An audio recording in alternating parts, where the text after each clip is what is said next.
Good morning, gang. David Gupple, Thinker Farmer here. It's June 29th, 2024. I'm here in the transition field. This is the cows were here about 2 days ago. This is one of our harder to access fields. That's the backside of the dairy barn paddock over there. And I'm actually not on duty today. I just wanted to come look at the animals today for the fun of it and shoot a video. And I back fenced them, and at least for this section right here, we had a large patch of ferns, and we had the water point right about where that 45 electric fence brace is. And so this got a pretty good impact zone. They trampled and grazed off a lot of what was here. Main water point, or the mirror found in this paddock, is about over where those animals are clustered. This paddock has a lot of buckbrush and other stuff in it. Some multiflora rows as well. Go check these stalkers out.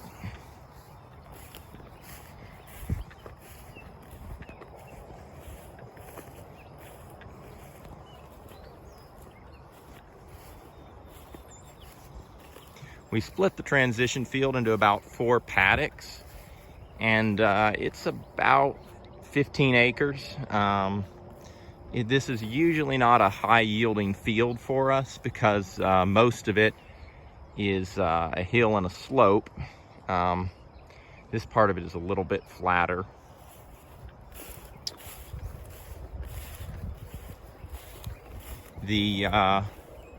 Right now we've got about 130 stalkers in here, and right now they're leaving a pretty good amount of fescue.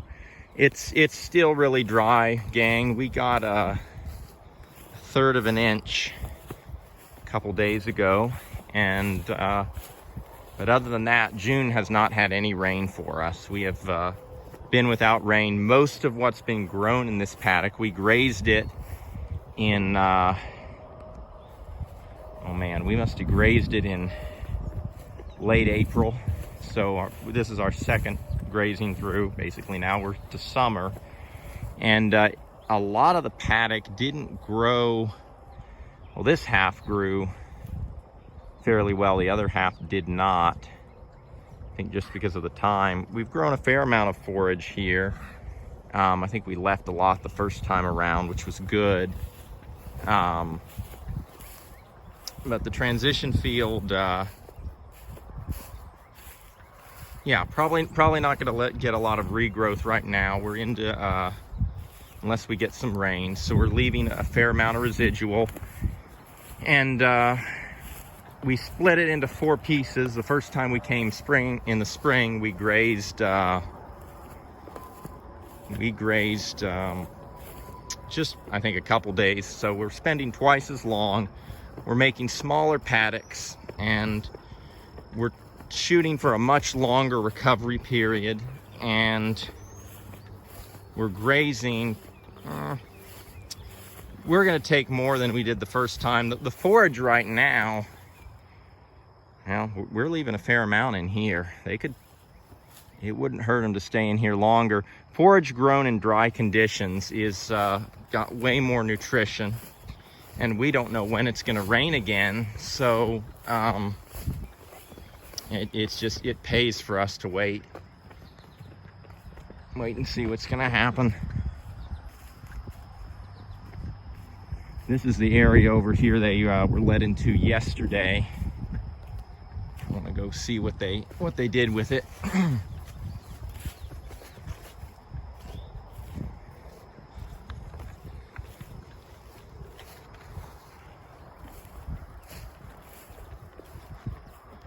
Right about 10 yards in front of me is the graze line.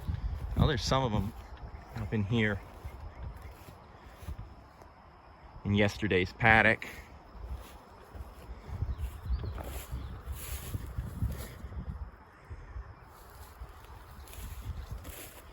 They've still left a really good residual. They aren't eating the buckbrush very much, which is understandable.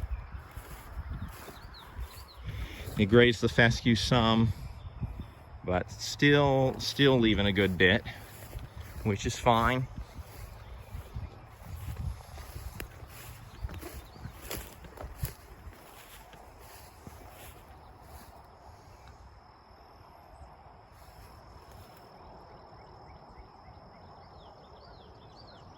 Yeah, but in dry conditions, which is where we are now, we haven't gotten any rain this June, and probably, other than that third of an inch, and really we can't expect much rain in July. Smaller paddocks is going to result in better forage utilization, longer recovery times. We're going to graze things shorter than we would have in the springtime, and hopefully that's going to result, or definitely should result in we're taking more forage. We're waiting and hoping for the rain to come, because we know once it rains, things are going to spring back. And, oh, forgive the wind, gang.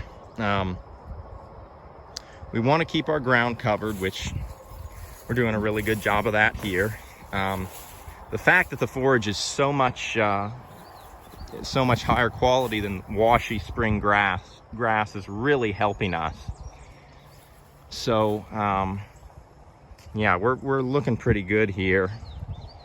We're gonna monitor the regrowth, gang. You know, any time of year as a grazer, you need to be looking at your regrowth. You need to see how things are going along. You don't just go to the cows and then call it a day. Go to some of the other paddocks on your farm. Look and see how much grass is coming back, if it's coming back. If you've still got blunt tips, it hasn't recovered. Otherwise, you really don't know where you're going with this grazing season. You have no, you're not really looking ahead. And we're providing shade to these animals. This, you know, I would say between trees and portable shade, different farms use different, you know, do different things. Farms that make hay on their land, they're going to have portable shade structures. Personally, trees are always going to be better than a portable shade structure. Not only are they something that grow and maintain themselves, and you didn't have to build them or spend any money, or not as much money, but trees conduct photosynthesis, and that means they're taking light energy and using it, and so that's going to be less heat energy that's going to be radiating onto your landscape. And on top of that, you know, I'll say this: if you've got a lot of trees on your place, especially if they're spread out evenly, that's going to spread your manure load out. That's one thing for most grass farms. We need more trees, not less. But we all start where we are.